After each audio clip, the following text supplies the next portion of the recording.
first kind of guy. She said they had sex in the missionary position and that Trump told her she reminded him of his daughter. Feels like we should lock him up just for that, right? Trump's character flaws were exposed by Stormy Daniels, and his family, especially Melania, must be struggling with the fallout. Sadly, he continues to deteriorate without any signs of improvement and has become a laughingstock instead of a serious presidential candidate. Jimmy Kimmel seized the opportunity to discuss Stormy's courtroom drama and added his own brand of humor to poke fun at Trump. Comedians like Jimmy have an endless supply of material thanks to Trump's antics, and he approached the topic with his usual style and wit. Jimmy quipped, "Okay folks, take a break. It was one heck of a stormy day for our favorite ex-president, and we're broadcasting live from our Hollywood studio, also known as the exit ramp in the Donald Trump hush money trial this afternoon." Prosecution today called their star witness, their porn star witness, Stormy Daniels, took the stand this morning. And for Donald, I can only imagine the nervous parting was off the charts. The comedian happily recounted the court proceedings and expressed his joy at being brought up again. He recounted how the prosecutors questioned Stormy Daniels on his show and analyzed her signature on a letter that was created by someone associated with Trump to refute their supposed affair. Daniels admitted to playfully altering her signature as a nod to Jimmy Kimmel, who jokingly referred to himself as the trial's version of Cohen. He then gave a brief glimpse into the conversation that took place. Original statement, the signature on the original statement does not match the signature on this statement. And I went through my library of photographs of you to compare it to headshots that you have signed. Jimmy made a witty remark about how easily she manipulated me. He then moved on to discuss Stormy Daniels' testimony in court, noting that it lasted for 3 hours and 44 minutes. Jimmy added a touch of humor by describing an awkward moment when the bias swore at her with a rolled-up Forbes magazine. During Stormy's testimony, Jimmy also joked about Trump's instinctive outburst, saying, "I'm a bad boy, mommy." The judge directed Stormy to discuss her relationship with Trump, but not delve into the details. Jimmy sarcastically objected to this, saying that they needed to know the details, especially for the sake of his show. He ended with a playful comment about eventually getting to hear some of those private details.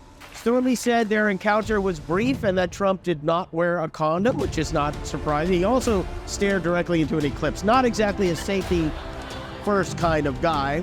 She said they had sex in the missionary position and that Trump told her she reminded him of his daughter. Feels like we should lock him up just for... With a hint of humor, Jimmy revealed that Trump had referred to Stormy Daniels using the same nickname that Melania used at Mar-a-Lago, albeit in a completely different context involving FBI visits. He then playfully joked about prosecutors making sure that Stormy's testimony wouldn't include any graphic descriptions of Trump's private parts, encouraging viewers to look for such content on YouTube instead. Jimmy likened the updates on the case to the infamous Penthouse risk hood letters and recounted an unexpected scenario from Stormy's testimony where she exited the bathroom to find Trump waiting in the bedroom wearing only boxer shorts and a t-shirt. It was certainly not what she had anticipated. Stormy Daniels says she came out of the bathroom and found that Trump was in the bedroom waiting for her. In his boxer shorts and a t-shirt, she'd been planning to go. She said he was seated on the bed between her and the... Stormy recounted a story of Trump's toiletry kit containing Old Spice deodorant and a bottle of Per Plus. Jimmy added to the humor by joking that these products were gentle enough for daily use, which may explain Trump's bouncy hair. Jimmy also brought up another instance of Trump's questionable behavior, specifically his proposition to have Stormy on The Apprentice during their romantic relationship.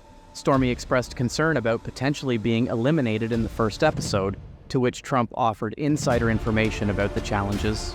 Jimmy found it ironic that Trump, who frequently complains about rigged situations, would be willing to manipulate his own show for personal amusement. There's another fun detail. Trump watched Stormy's testimony on the courtroom monitor rather than looking at her directly.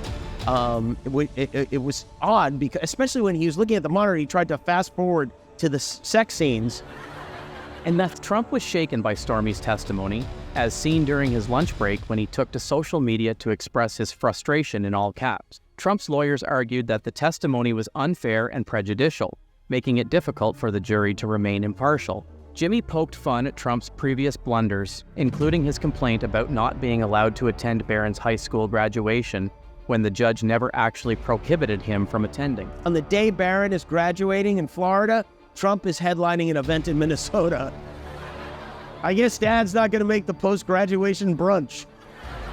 Sorry, son, I had to go scream about windmills for 2 hours. And then we have Christy. As Jimmy shifted gears, he playfully directed his humor towards Governor Kristi Noem on her big day. He couldn't resist poking fun at her controversial stances and labeled her as the #1, or Kennedy of the Paw Patrol.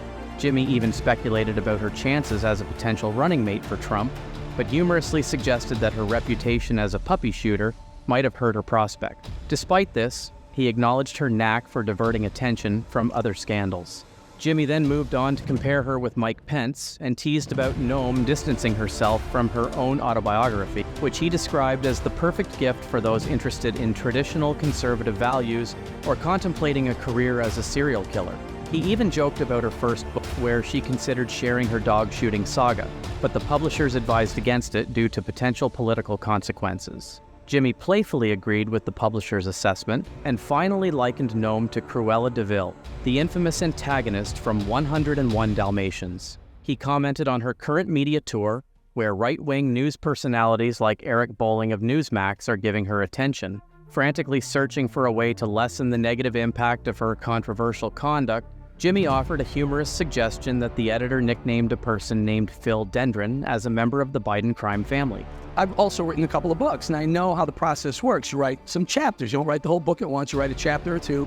You send it to the editors, and they edit. They read it. They add. They subtract. And here's my question. The editor, was she possibly a... Yes. The editor was a plan. The comic proceeded to jovially explore another contentious section in Governor Noem's book, where she asserted that she encountered North Korean leader Kim Jong-un and boasted about giving him a piece of her mind. It was subsequently disclosed to be a falsehood, resulting in the deletion of the passage from the book. Jimmy playfully equated Noem's efforts to avoid questions about meeting Kim Jan to Meryl's verbal acrobatics of a similar nature, implying that she is grappling to articulate herself. He then amusingly mimicked her replies, satirizing her evasive maneuvers that are strikingly similar to Trump's own diversionary tactics. I know you're a follower of God. I know you can quote the Bible. Meanwhile, because of the story, the leftist media has you out there killing Fido. No. We don't have you out there killing Fido. You killed Fido. During his show, Jimmy Kimmel decided to poke fun at a passage in Chris's book where she recalls a humorous yet harrowing moment from her childhood. The governor reminisces about a time when her family tried to catch a runaway chicken. As they chased after the bird, her mother held a baby in her arms and cried out in desperation. However, the chicken proved to be a formidable opponent, swiftly killing each of their birds with ease before moving on to the next. Chris likened the chicken to a skilled assassin, with its quick movements and deadly precision. Kimmel, known for his comedic talent, couldn't resist the opportunity to mock Chris's story in his typical fashion. He joked about the family's failed attempts to catch the chicken, imagining them running around in circles like a scene from a cartoon. He even went as far as to suggest that the chicken deserved a medal for its impressive hunting skills. Despite the lighthearted tone of the conversation, Chris's story serves as a reminder of the challenges that rural families face in their daily lives. For many, raising livestock and growing crops is not just a pastime, but a way of life. Each day is filled with tasks that require hard work, dedication, and a willingness to adapt to unexpected obstacles. Chris's childhood memory of the runaway chicken is just one example of the many challenges that rural families face. Yet, it is also a testament to their resilience and determination to persevere in the face of adversity. As Kimmel's jokes come to an end, we are left with a newfound appreciation for the hard work and dedication of those who work the land and raise livestock.